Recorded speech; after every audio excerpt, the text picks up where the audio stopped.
que resta de mim nesta vida sem fim.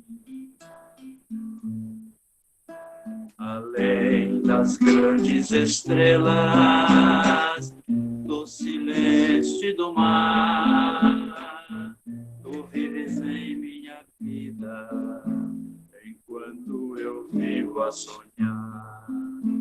Tu és a esperança de alguém que tudo espera do mundo. Tu és o amor mais sublime, és o amor mais profundo. Senhor, só tu és o meu amor nesta vida sem fim. És tudo que resta de mim nesta vida sem fim.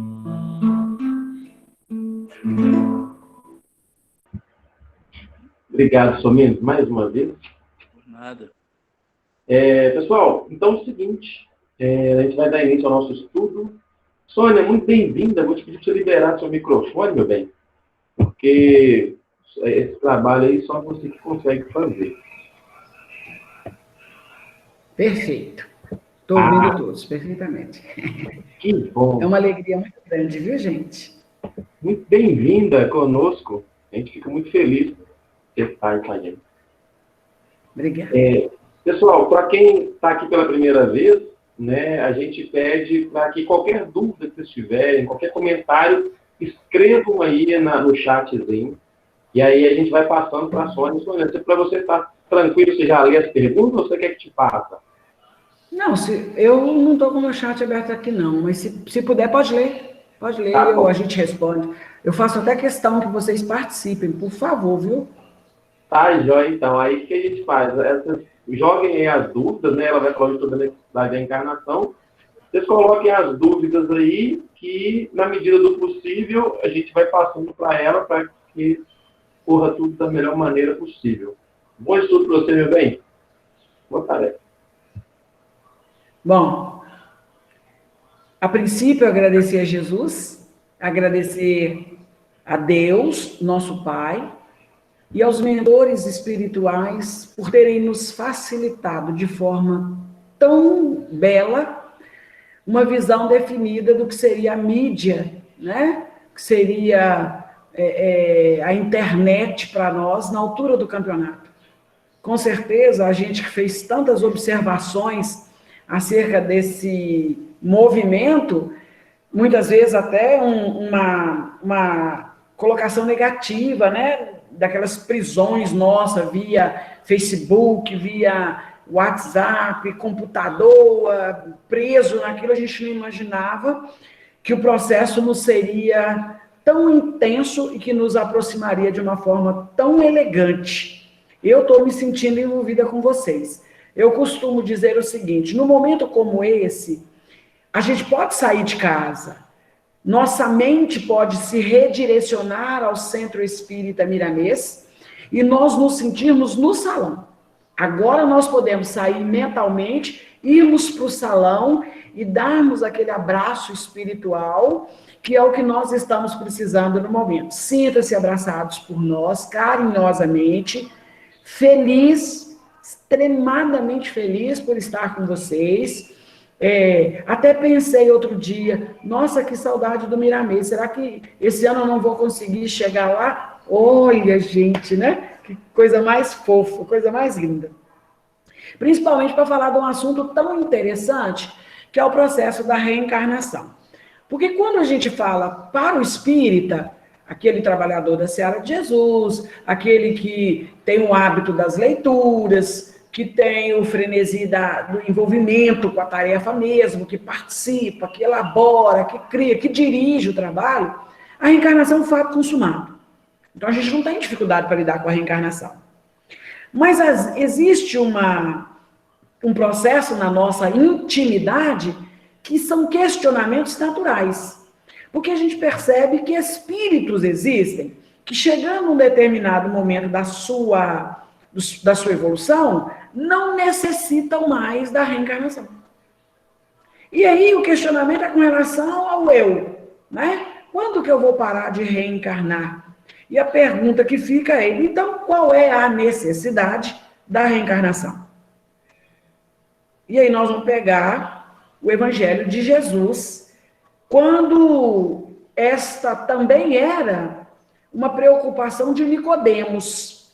Nicodemos chega para Jesus e pergunta para ele, mestre, como pode um homem já adulto entrar no ventre da sua mãe e renascer? E Jesus fala com ele assim, necessário vos é nascer da água e do Espírito. E ele continua ali questionando o processo. Mas como é que isso acontece? E Jesus fala, ninguém poderá ver o reino de Deus se não nascer de novo. E aí, antes de entrar no mecanismo da necessidade, eu queria analisar com vocês qual o primeiro objetivo da necessidade da reencarnação. Ver o reino de Deus. Ninguém poderá nascer senão... ninguém poderá ver o reino de Deus se não nascer de novo. Então, a essência, a intimidade, o real objetivo é vermos o reino de Deus. Eu tenho certeza que aqui no grupo todo mundo gostaria de ver o reino de Deus. Só para vocês terem uma ideia, até há pouco tempo a gente estava perguntando espiritualmente como que nós entraríamos na regeneração. Nós estamos vendo a regeneração chegando. Isso demonstrando que a gente consegue ver. Como é que a gente vai ver o reino de Deus? E aí ele coloca que é nascendo de novo. Nascendo de novo. Assim como nós estamos enxergando a regeneração, a forma de ver Deus é renascendo. Porque pelas vias do renascimento, nós vamos sofrendo tanta modificação moral, tanta estruturação, tanta transformação, que a gente consegue enxergar Deus. Só para você ter uma ideia, o nosso entendimento antes do Espiritismo com relação a Deus era um. O nosso entendimento com relação a Deus depois da doutrina espírita é outro completamente diferente. Não é isso, Daniela? O que a gente vai entender? Nós vamos pegar o que era Deus para a gente antes. Um velhinho com um cajado na mão, determinando o nosso dia a dia, né, Eliane? Determinando o nosso dia a dia. Acusando, punindo, abraçando. Agora nós entendemos Deus como inteligência suprema. Ou seja, a maior força que existe é Deus. Nós vamos entendendo Deus à medida que a gente vai renascendo. Cada renascimento é um entendimento. Então, duas são essas condições, né? A primeira é para ver o reino de Deus e a segunda é para progredir. Isso tem que ficar basicão na nossa alma, tá? O segundo motivo, ou a segunda condição com o qual vem a necessidade de reencarnar é para o progresso da criatura. O renascimento, ele existe de duas formas. Tem o renascimento moral, que é aquele proposto por Jesus, que é o renascimento do espírito, tá? E o renascimento da água, que é a reencarnação. O processo é esse. O que eu preciso entender? A lógica da reencarnação. Eu não consigo aprender tudo que o universo tem para me oferecer numa única existência. Ou tem alguém aí que faz isso? Difícil. Nós sabemos que é impossível. Quanto mais eu acho que sei, menos eu sei.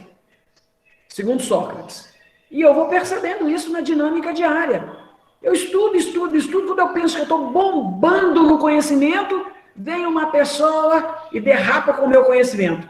Às vezes com uma frase, com uma experiência, com um exemplo, e aí eu falo, ai meu Deus, e eu que achei que sabia isso. Às vezes uma criança consegue trazer uma informação que a gente vai ter que repensar toda a nossa estrutura de vida. Né? Eu sei, é difícil, mas é verdade. E aí, por que o nascimento se dá de duas formas, Eliane? Porque eu preciso saber que o reino de Deus não vem com experiências ou com aparências exteriores, tá? É uma coisa interna. Eu vou visualizar Deus e vou evoluir na minha intimidade. Pessoas existem que nem compreendem que eu estou evoluindo. Mas eu estou evoluindo. Tá? E nós vamos vender isso no desenvolvimento da ideia. Bom, então vamos lá. Nascer pressupõe, primeiramente, o nascimento, né? Quando você fala nascer, você está falando, você pressupõe que você está nascendo, ressurgindo no planeta, tendo aquela oportunidade primária. E renascer, que é a colocação de Jesus, vem de vidas sucessivas, né? Existências. E aí eu estou renascendo. Qual o objetivo da encarnação dos espíritos? Aí começa a pergunta para a gente entender a necessidade. E os espíritos falam assim: Deus lhes impõe a reencarnação com o fim de fazê-los chegar à perfeição. Ué, mas não era pagar débito? A gente não nasce, não é para resolver o problema do passado? Olha como Kardec, como os espíritos respondem a Kardec. Deus lhes impõe, é uma imposição. Renascer é imposição. Eu posso bater o pé, gritar e falar que não vou nascer, eu vou continuar nascendo do mesmo jeito. Tem gente que não acredita em reencarnação e tá que renasce. Tá? Não adianta. É uma imposição. Com um fim de me fazer ou de nos fazer chegar à perfeição. É isso. E o débito? Se eu estou quitando meu débito, eu estou evoluindo, eu estou progredindo, eu estou me aperfeiçoando.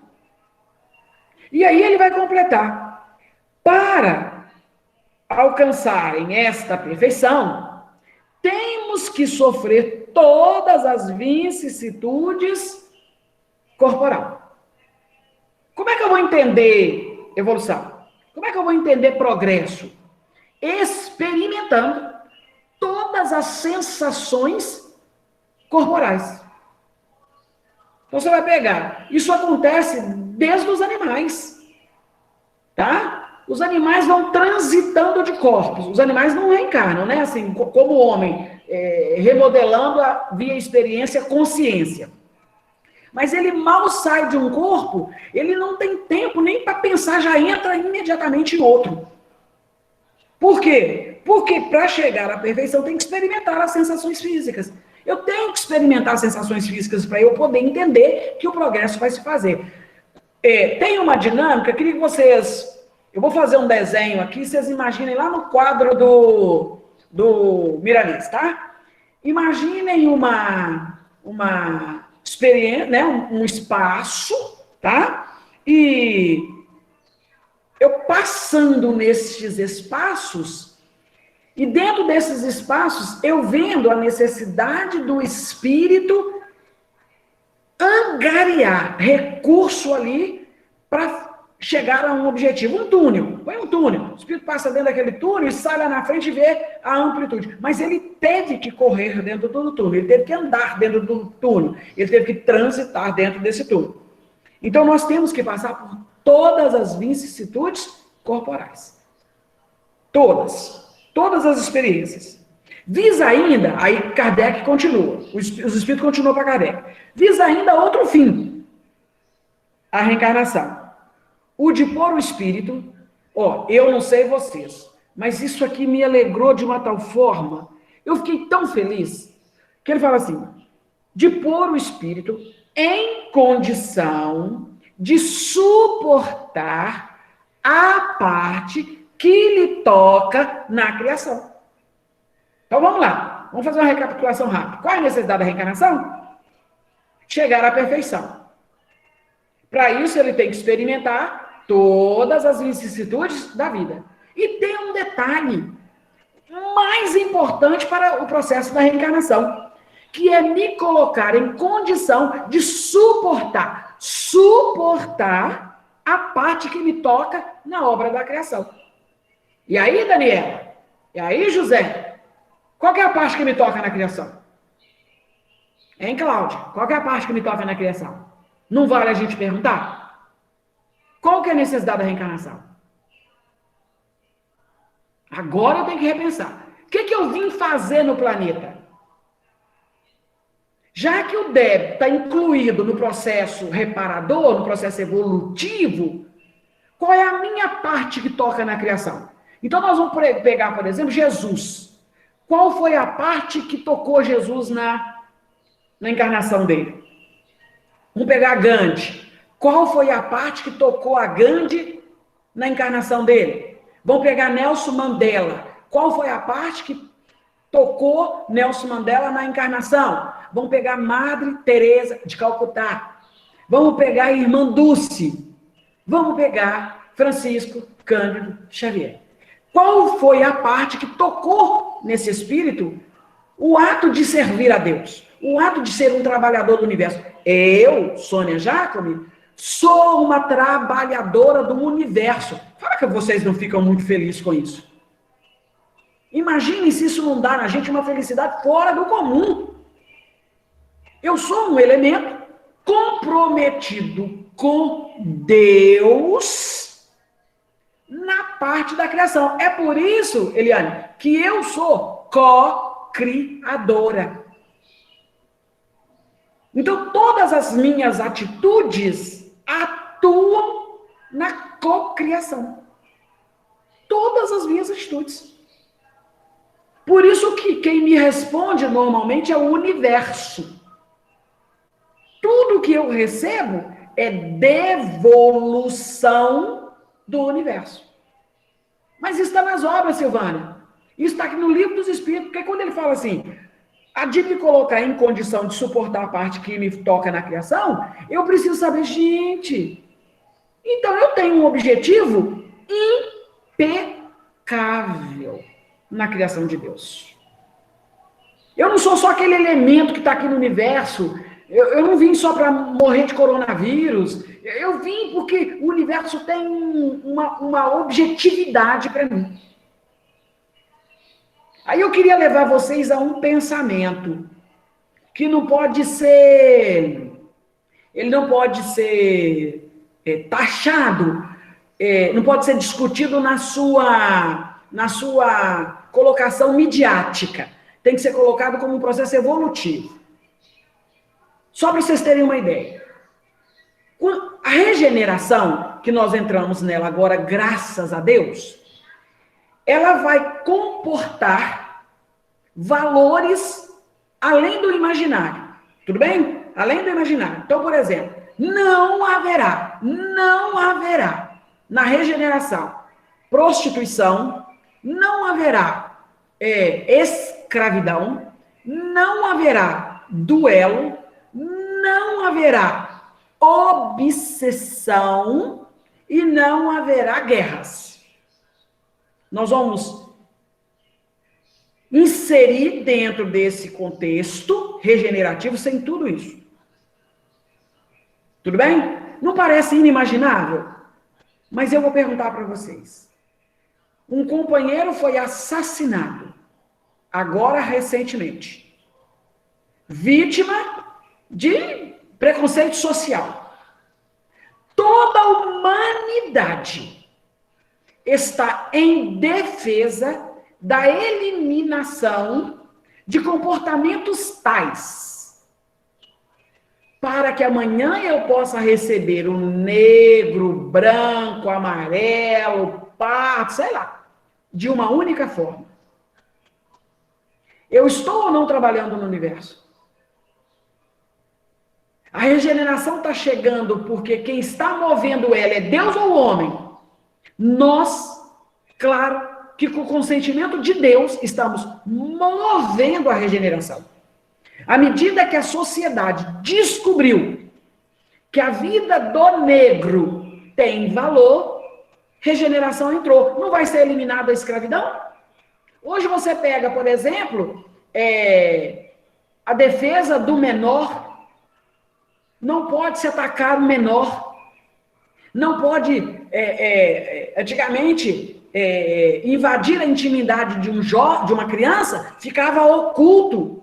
Hoje ninguém aceita isso mais. Então, eu passei a ser no universo um instrumento. Cada vez que eu rejeito uma conduta infeliz, principalmente minha, eu estou cooperando no universo. Aí, esta é a parte que me toca no universo. Eu vou selecionando valores para que eu possa pertencer a esse mundo, para que eu possa pertencer a essa nova fase da Terra que é a regeneração. Qual é a minha parte? Me tornar um homem de bem. Um homem onde o processo obsessivo, onde o processo da prostituição. Mas se a reencarnação é uma imposição, onde fica meu livre-arbítrio? Pois é. Olha que pergunta fantástica. Imposição de Deus não limita o seu livre-arbítrio, porque Deus conhece a sua necessidade. Então, quando Deus fala assim, vai sim, não vou reencarnar, vai sim, porque vai ser melhor para você. Quem fez a pergunta? Marcos Silva. Marcos, quando você tem uma criança e essa criança quer mexer na tomada e ela vai tomar choque, você sabe que ela vai tomar choque. Você vai respeitar o livre-arbítrio dela ou você vai impedi-la? Entendeu, meu amigo? Então, o que acontece com Deus? Quando ele percebe que a minha atitude vai me levar à queda, ele me impõe uma ordem. Na hora que ele me impõe uma ordem, ele valoriza o meu livre-arbítrio. Porque ele me amadurece. Conseguiram isso aí, gente? Deu? Daniela, pegou?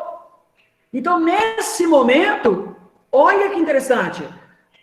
O direcionamento de Deus, a chamada imposição de Deus, é a permissão para o amadurecimento da criatura. Então, você vai lidar com o seu livre-arbítrio de forma mais consciente. Olha que bacana. Então, a imposição de Deus é para o meu benefício. Eu trocaria, se eu pudesse, imposição por misericórdia de Deus. Deus misericordiosamente me dá a reencarnação.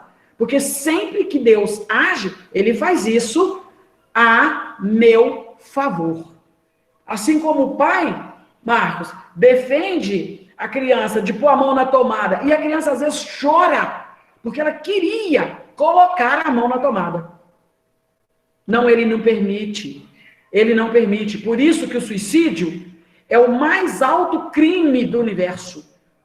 Porque a criatura ataca contra a própria existência. Ele faz uso do seu livre-arbítrio na forma mais dinâmica.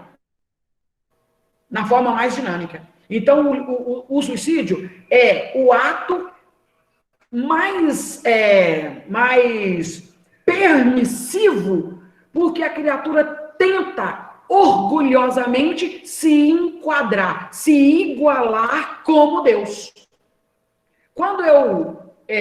Marcos, quando eu atuo na minha existência, quando eu elimino a minha vida, eu estou me comparando a Deus, o que é um desastre humano muito grave.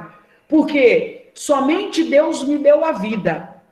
E somente Deus tem acesso à minha vida. Na realidade, eu não anulei a vida. Eu machuquei a existência. O suicídio não é a anulação da vida, porque a criatura sai do outro lado.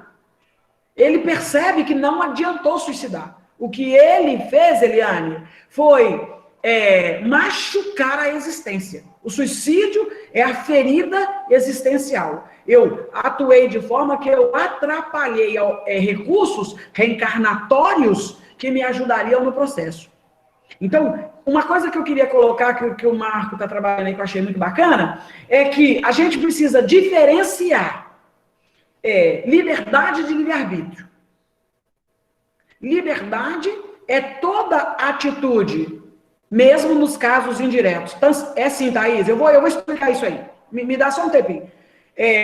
A liberdade são ações que eu pratico até enquanto o direito do outro não seja machucado. Então, eu vou muito bem, e aí... Isso. Eu vou muito bem até na hora que o meu semelhante está na frente. Quando o meu semelhante entra, minha liberdade termina. Então, o Criador, muitas vezes, até me tira da reencarnação, tá? Desfaz a reencarnação porque eu estou atrapalhando a vida do outro. Mas livre-arbítrio, não. Livre-arbítrio é seu desde o momento que você saiu lá do Criador. Você já é criado com livre-arbítrio. Então você pode observar, Marcos, que muitas vezes a criatura está preso em grades e livre em espírito. Entendeu o mecanismo? Então, quando eu atuo desrespeitando a minha existência, eu sou uma criatura... Exatamente, Sócrates. Eu sou uma pessoa que uso apenas a liberdade. Quando eu respeito o meu livre-arbítrio, Jesus chegou a afirmar assim, minha comida é fazer a vontade do meu Pai. Ele se entendeu tão livre que houve uma identificação com Deus. Ele afirma, eu e o Pai somos um. Entendeu? Deu, Fátima? Pegou? Então, é muito simples a gente entender o uso de liberdade e o uso de livre-arbítrio em se tratando de reencarnação. Tá? Mas pode continuar que eu estou adorando isso. Agora eu vou responder a pergunta da companheira quando ela falou da questão do... Hã? Da Thaís, quando ela fala do indireto. O que é um suicídio indireto? Toda vez que a gente faz alguma coisa que o nível de consciência desenlustra, tá? Perde o brilho, é um suicídio indireto. Então, por exemplo, o corpo é para ser valorizado. Toda vez que eu desvalorizo o corpo com atos permissivos a ele, eu estou no suicídio direto. Então, eu vou perceber o seguinte, a ira, o ódio, a impaciência, a intolerância, são suicídios indiretos, além dos vícios que eu atribuo à constituição física, que vai danificar órgãos. Exatamente. Esse deveria ser o padrão, né? Eu deveria atrair as benesses divinas para reposição de requisitos, de recursos que me dessem mais condições existenciais. Deveria ser assim. Tá? Então, toda atitude que foge à lógica, que me tira daquele redirecionamento em Deus, é um suicídio indireto. Eu sou culpado também. Bebida, cigarro, fumo, raiva, ódio, temperança. André Luiz foi chamado de suicida porque não tolerava. Então, imagina quantos de nós já suicidamos. E quantos de nós estamos em suicídio indireto? A falta de paciência tá todo mundo doido para sair para a rua. Tudo suicida. Por quê? Porque está brigando com a própria existência. Não é aconselhável você se resguardar?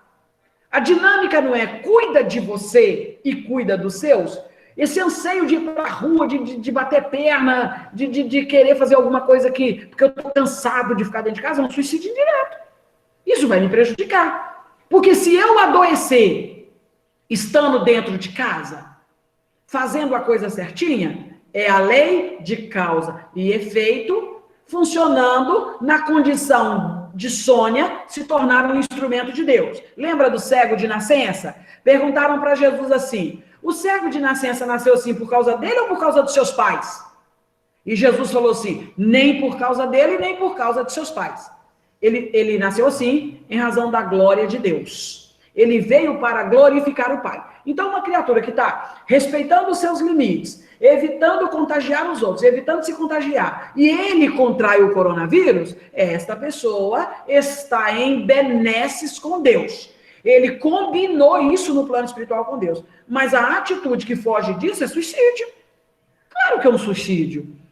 Você está buscando enfermidade, está buscando insatisfação com as próprias mãos, fazendo algo que vai contra a lei de Deus. Tudo bem? Continua, gente, tá lindo. Continua participando, tá muito bonitinho. Bom, então vamos analisar. É por isso que, na realidade, Deus é o Criador e eu, Sônia Jacob, e nós, não é isso? Somos o princípio inteligente, a criatura. Equivalendo dizer que, como criatura, o que eu sou? Co-criadora. Muito bom isso. Bom, o que nós sabemos, se a gente considerar tudo isso, a gente sabe que não há privilégios na criação, tudo bem? Deus não tem. Para Deus, Jesus não foi o melhor filho. Para Deus, todos os filhos são bons. Jesus é que se sente, é que valorizou o pai.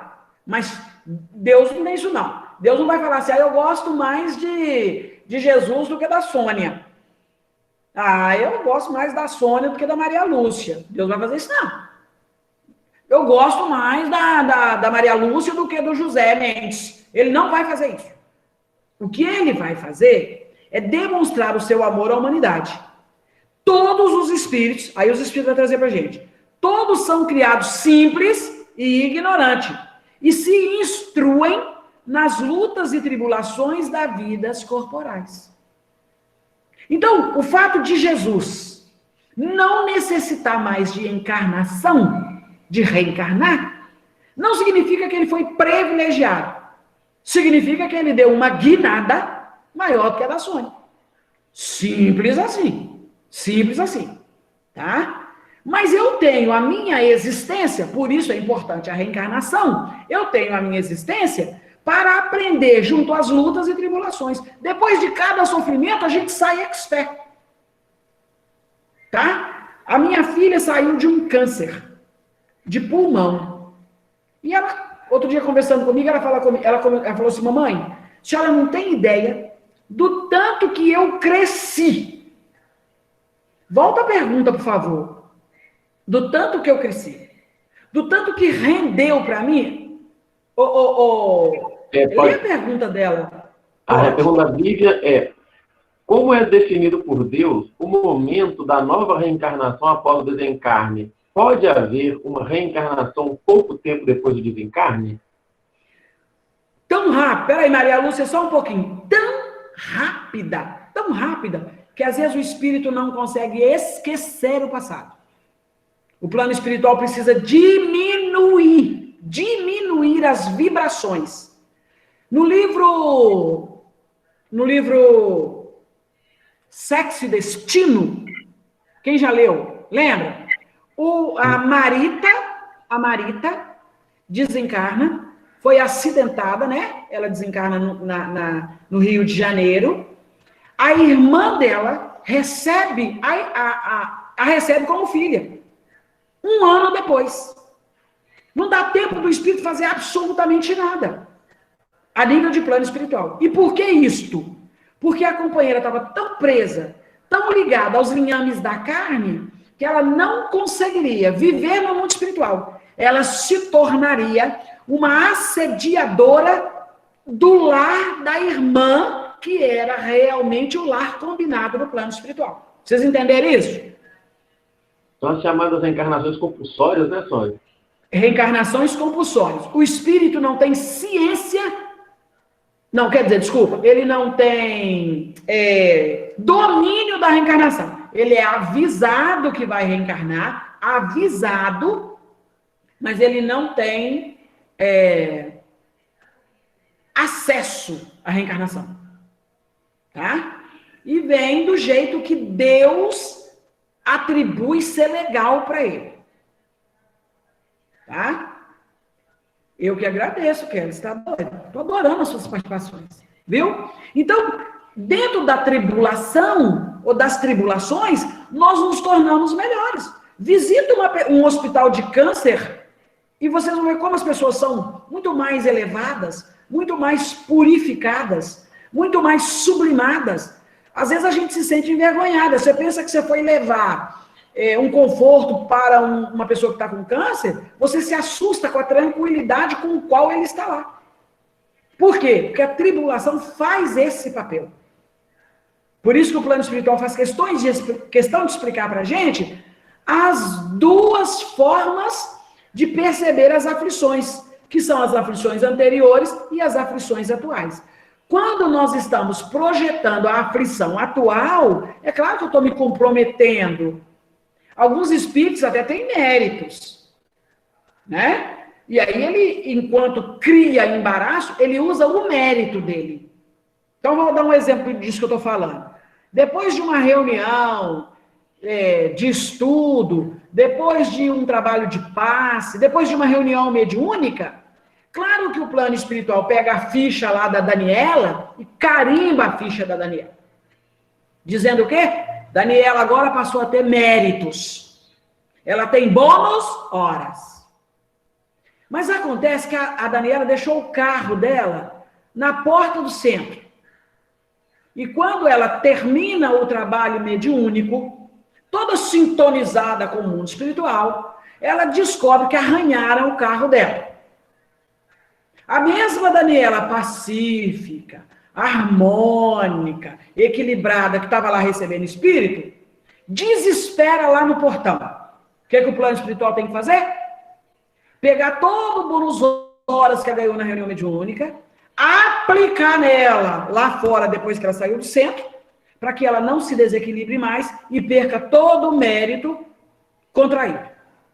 Então, o bônus horas dela já não existe mais, vocês sabem, né? Então, não vai para o mundo espiritual acreditando que nós estamos cheios de recursos, não, que a gente não dá, não. E quem não tem? Quem não tem valores? Quem não tem bônus horas? Está mais ou menos perdido, né, Eliane? Está mais ou menos comprometido. Então, há uma necessidade que eu me compreenda alguém que precisa angariar recurso enquanto existente. Cada reencarnação, atribuição de recurso. Venci uma reencarnação, crédito no banco de Deus. Olha que delícia. Vencido, crédito. Ah, não venceu, não? Que pena. Que pena. Né? Estou devendo a conta de Deus. Mas vamos lá. Qualquer dúvida entra, gente. E ele vai continuar assim. Demais, as aflições da vida são muitas vezes a consequência das imperfeições dos espíritos. Quanto menos imperfeições, menos tormentos. Menos imperfeições, menos tormento, menos reencarnação. Chico Xavier vai reencarnar para quê? O que Chico Xavier tem que aprender conosco aqui? O que ele tem que aprender? Nada. Ele é quem deu material de aprendizagem para a gente. Nós vamos ler as obras, as 400 obras de Chico Xavier e vamos continuar sem saber absolutamente nada. Primeiro que nós vamos continuar sem saber como que o espírito sem conhecimento nenhum tradicional, né, intelectual, conseguiu escrever muito mais do que qualquer catedrático aí. Verdadeiros best-sellers. É uma incógnita. É das encarnações passadas. Mas um espírito, para conseguir acionar um valor desse na encarnação passada, tem que estar vivendo na atualidade com a mesma disciplina que viveu lá atrás. Vocês me entenderam? Então a Sônia, para ganhar 100 bônus horas agora, tem que ter praticado 100 atitudes edificantes lá atrás. Então, Chico Xavier, ele vem reciclando comportamento superior há muitas encarnações, há muitas existências. Eu mal dou conta de suportar a minha existência atual. Eu lembro da minha mãe. A minha mãe, eu chegava em casa e falava assim, nossa, estou doido para morrer, para descansar. Pois é, Tânia, vamos lá. Ele vai reencarnar para ajudar a humanidade. Mas me tira uma dúvida. O que ele escreveu? O que ele fez? O procedimento dele, nós já superamos? Você entendeu, querida? A gente já assimilou tudo? Porque o Chico deixou um compêndio de informações e um compêndio de exemplo que, por muito tempo, ele pode curtir o mundo espiritual numa linguagem jovial falando. Ele pode curtir o mundo espiritual. O governador de Nosso Lar, ele está, desde 1940, que foi quando surgiu o livro Nosso Lar, ele já estava há 400 anos no mundo espiritual. Em tarefa para a humanidade. A reencarnação, para o espírito reencarnar, tem que ter um objetivo que o leve à autorreparação. Porque para você fazer a tarefa que lhe compete, você pode fazer no mundo espiritual também. Entendeu? Então, eu tenho que ter cuidado, porque senão eu vou ficar encarnando o Chico traz mais coisa, desencarna, eu continuo do mesmo jeito. Quando é que eu vou imitar o Chico? Imitar no bom sentido, né? Quando eu vou repetir as cenas do Chico? Por que você acha, Taninha, que Jesus veio, trouxe o exemplo e foi embora? Pois é, mas você lembra, você conhece a história de Dr. Bezerra de Menezes? Dr. Bezerra de Menezes, quando ele desencarnou, o plano espiritual fez uma avaliação e percebeu que as conquistas de... Então, eu vou te clarear. As conquistas do Dr. Bezerra de Menezes se assemelhavam às conquistas de Maria de Nazaré. Então, o Dr. Bezerra de Menezes foi entregue para Maria de Nazaré.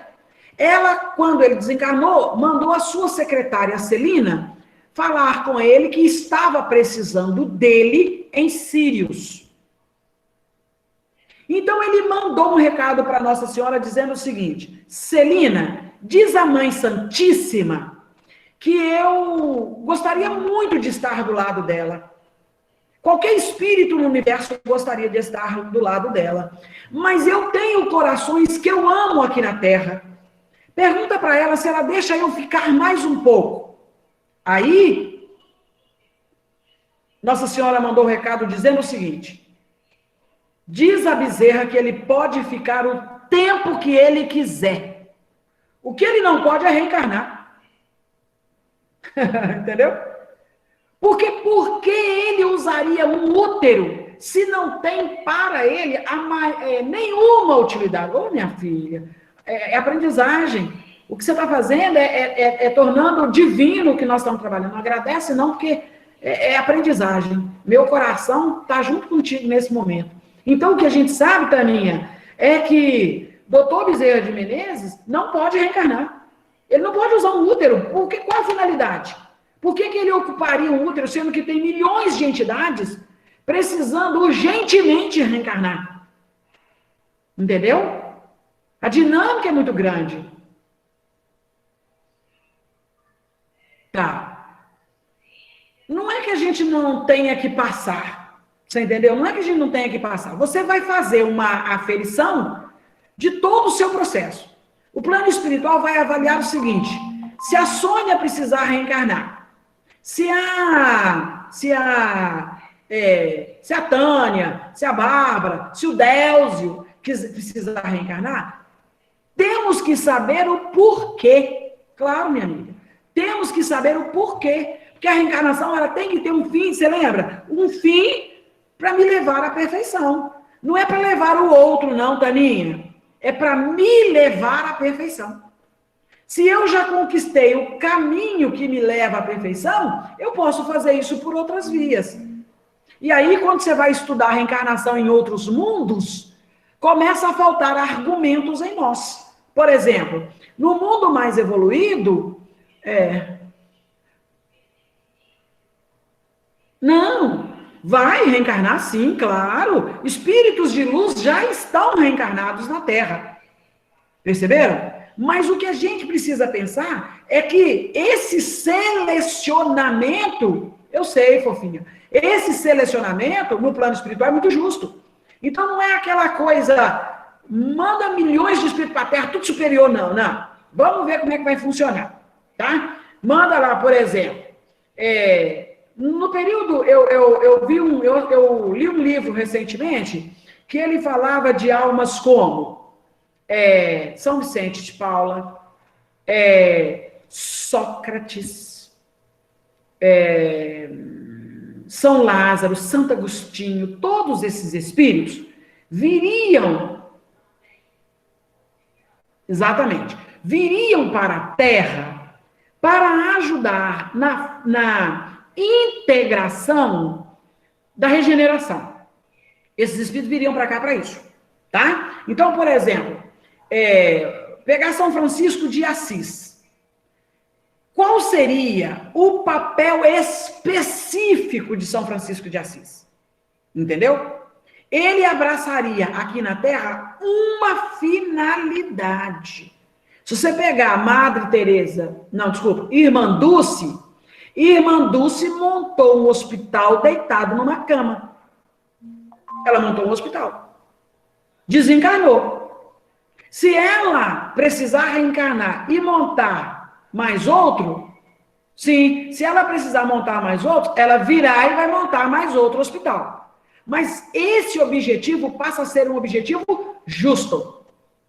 Não um processo em que, obrigatoriamente, eu estaria imposta a isso para entender o processo de perfeição.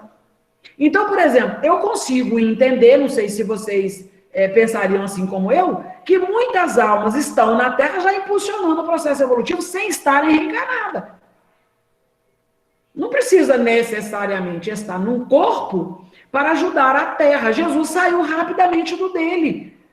Ele falou, olha, vou preparar-vos um lugar. Não vos deixarei órfãos, voltarei para vós. Em corpo de carne? Não. Não. Ele vem de forma outra. Esses bebês que nascem, eu não entendi, ficaram duas perguntas que eu gostaria muito de ter respondido e eu não consegui. Fala para mim. Esses bebês que nascem... Esses bebês que nascem com um desenvolvimento além do normal, podem ser espíritos evoluídos? Não. Para tristeza geral da nação, não. Podem ser espíritos intelectuais. Evolução pega um outro padrão. Evolução pega comportamento moral. Quando você está falando em progresso do espírito, é comportamento moral. Se ele possui progresso moral, sim. Se é só progresso intelectual, não. Tá? Nós temos espíritos... Hoje a gente tem uma quantidade muito grande de espíritos reencarnando e são muito inteligentes, muito dinâmicos. E eles assim o são porque não estagiaram por muito tempo no plano espiritual. Então, foram cientistas aqui na Terra, a Terra ainda precisa terminar determinada dinâmica que ele começou, ele volta... Mas ele não consegue esquecer de imediato, porque o esquecimento do passado é uma terapia que o espírito sofre no mundo espiritual. Esquecimento do passado é uma cirurgia que o espírito sofre. Por isso que ele não lembra, ele vai lembrando ao longo do tempo. Tá? Aí o que ele precisa? A fisioterapia da lembrança é a existência, é a vivência, é a continuidade, é o convívio com os adversários, o convívio com os espíritos bons, vai fazendo o tratamento e aí eu vou recordando. Então diz André Luiz no livro Memórias de um Suicida, que quando eu estou aí com meus 90 anos, eu já recapitulei toda a minha existência passada. Entendeu? Toda. Mas aí eu precisei de um tempo. Só para te tranquilizar, eu conferi aqui, não ficou perguntas para trás, não, tá? Só alguns comentários. Mas que bom, graças a Deus. A companheira falou aí das crianças que não comem carne. Uhum. Ó, muitas almas já aprenderam a sensibilidade. Entendeu? Por exemplo, você hoje, gente, as perguntas de vocês dá um seminário, viu? Vou alegrar. Isso é um seminário, isso não é pergunta baratinha, não. Isso é pergunta cara. Vamos marcar, então.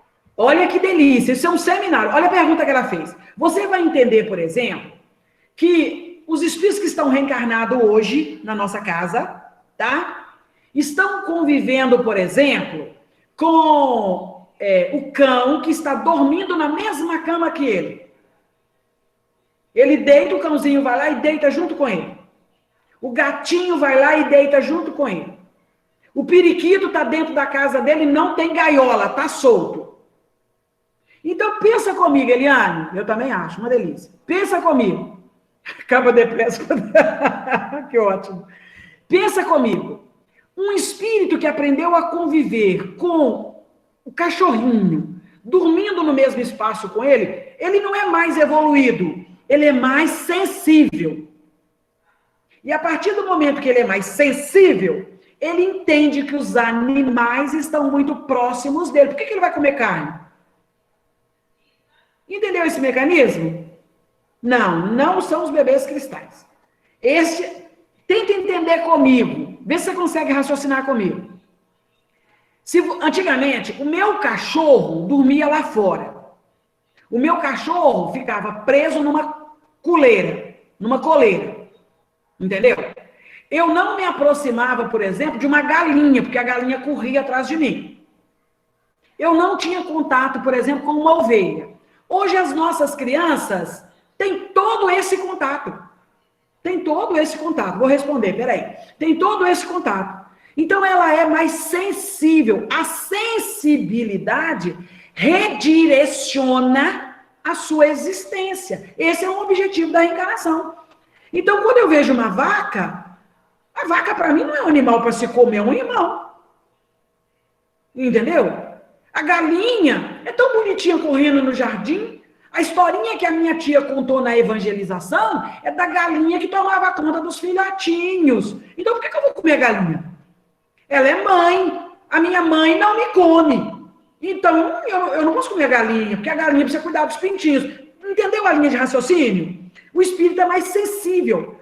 As crianças cristais são crianças com mais recursos intelectuais. É diferente. São espíritos denominados, espíritos que ajudam na ciência, que ajudam na medicina, que ajudam nas áreas em desenvoltura na Terra. Mas eu não posso questionar a moral delas, porque esse atributo é entre ela e Deus. É a índigo, a criança cristal e a criança azul é a mesma, tá? Mas é um recurso dela.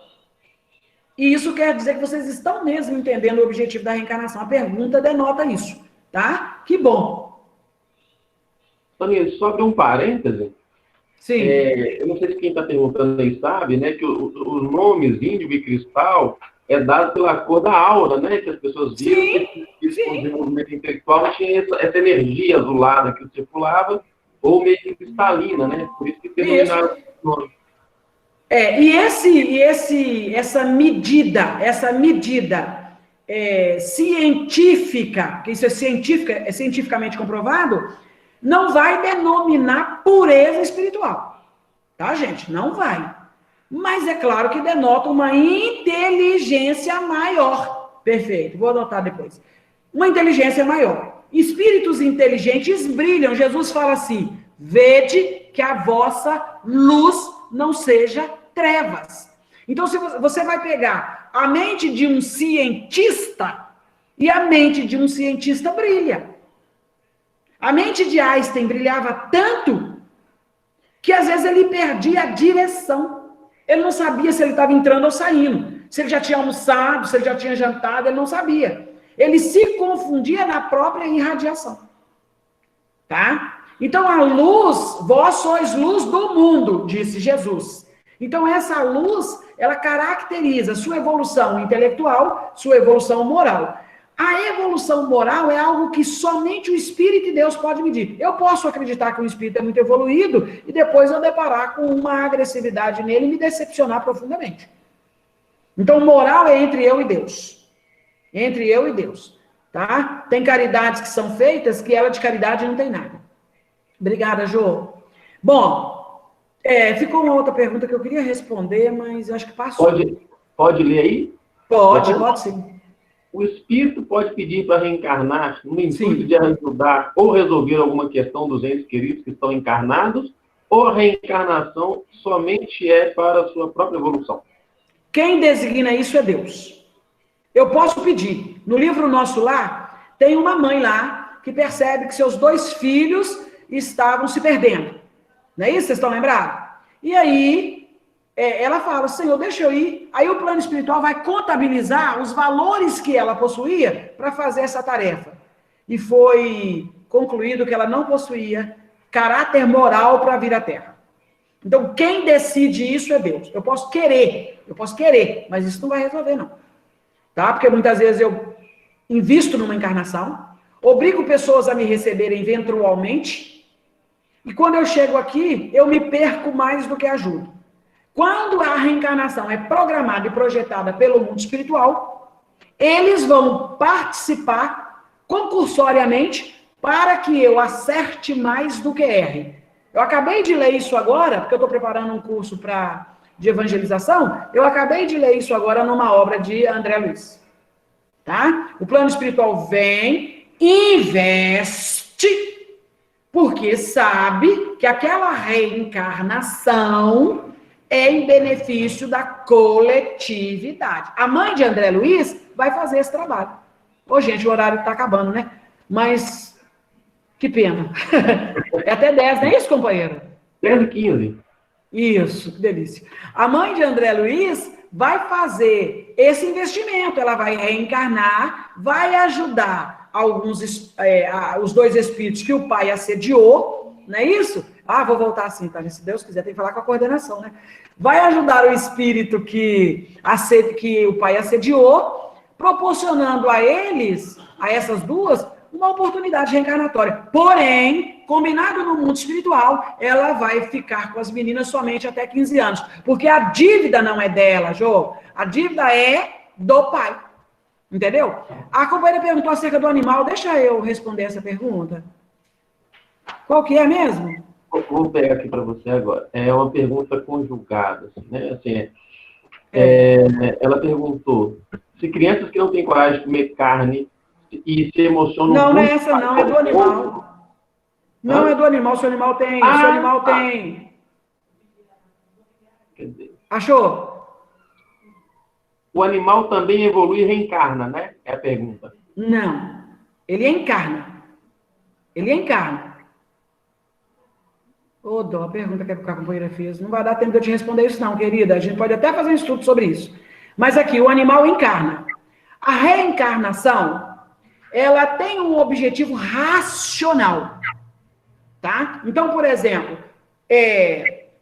tudo que eu faço vai para a gravação perispiritual. E quando eu projeto a reencarnação, é via registro perispiritual. O animal não tem perispírito. Então, ele não sustenta a reencarnação.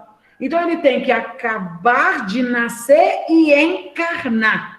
Você vai ver, quem fez a pergunta, que o Livro dos Espíritos fala de reencarnação e de encarnação.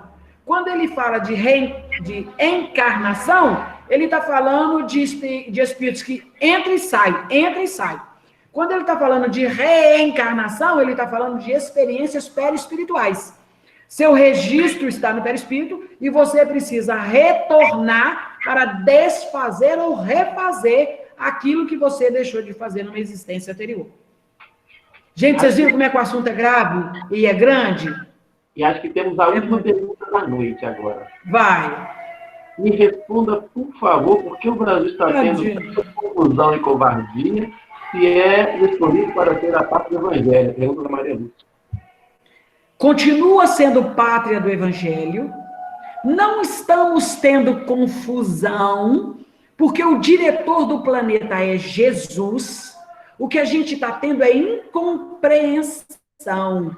Nós já sabíamos que isso ia acontecer. A divergência social, política e espiritual é em virtude da nossa retrocedência moral. Perceberam? Então, Jesus está olhando de lá para cá, analisando o progresso feito em cada criatura. Não no conjunto. Se você olhar o conjunto, você se perde. Se você olhar individualmente, você vai ver que tem resposta regeneradora. Você vai pegar um profissional de saúde que está há 3 meses sem ver a sua família. Por causa da minha. É isso que Jesus está enxergando. Você vai pegar uma pessoa desobediente que saiu para a rua, está temando e fazendo. Não tem importância não, o mundo de novo está aí. Ele vai lá visitar o mundinho novo, ficar lá mais uns milênios, vai aprender muito, etc, etc e tal. A gente já sabia disso. Cada um vai entrar no planeta novo, proporcional ao seu comportamento. Ou fica no regenerativo, proporcional à sua evolução. Eu tenho certeza que todos vocês aí agora estão desejando estar no mundo regenerativo. Eu, particularmente, não estou cabendo em mim de alegria. Porque eu achei que eu só viria o mundo regenerativo na outra encarnação. Porque eu estou com 60 anos, gente. Então, 2057 foi o anúncio de Chico Xavier. O que eu concluí? Gente, eu não vou conseguir ver o mundo de regeneração. E Deus foi tão generoso com a Sônia que eu assisti igualdade humanitária. Toda a humanidade está passando pelo mesmo processo, regeneração. Olha que delícia! Vi a regeneração chegar. Então eu não estou vendo o mundo como calamidade. Entendeu, Marcos? Eu estou vendo o mundo com uma visão ampliada. De verdade, repetindo, eu quero finalizar. Eu não me contenho de alegria. Eu não estou acreditando que eu tive a honra de ver a regeneração chegar na Terra. Eu não estou me importando com as teimosias, com as brigas políticas. Eu nem me envolvo, eu nem vou lá. Porque isso já tinha antes de mim. Antes da pandemia, já tinha. O que aconteceu é que alterou em função do nosso sofrimento. Quando você está doente e a injeção vem, a gente parece que vai sentir mais dor. Então, quando você toma a injeção, você sente que está tudo bem. Que bom. Então, eu estou me sentindo agraciada, misericordiada por Deus. Eu vou dizer a vocês, eu tenho lido todas as noites o texto de Simeão. Simeão é aquele espírito que chegou, quando Jesus, bebê, chegou a ele chorou e falou assim, eu não acredito que eu vi a salvação chegando no mundo. E ele pega Jesus no colo. Lembram do capítulo? Está em Lucas, nos primeiros versículos de Lucas. Ele carrega Jesus, chora e fala, eu não acredito que eu vi a salvação chegar. E eu vou dizer a vocês, nós espíritas, vivemos a vida inteira para ver este momento chegar. Diga isso aos seus filhos, diga aos seus netos, diga à sua família, diga ao seu vizinho, diga no Facebook, vimos a regeneração chegar. Que misericórdia. Obrigada, Senhor. Obrigada, Senhor. Sinto muito, não deu para terminar, acredito que a gente não fechou o tema, mas eu acho que o nível de participação e o envolvimento de vocês foi tão positivo, tão saudável. Agradecer a Tânia, agradecer a Eliana, agradecer a todos vocês o carinho, o respeito, o envolvimento. Tomara mesmo que a gente vá se abraçar, regenerativamente falando, dentro do Miramês. Eu estou morrendo de saudade de vocês. Eu penso em vocês como aquele primeiro curso que nós fizemos lá, falando sobre o que aconteceu na Casa Espírita. E eu lembro de cada rosto ali presente. Muito obrigada. Estar com vocês hoje é mais do que gratidão. É mais do que gratidão. É uma honra. Valeu. Meu amigo, obrigada pelo respeito. Maria, muito obrigado pela oportunidade. Que Jesus proteja a todos. Bom, eu não tenho muito o que dizer, né, gente? Sobre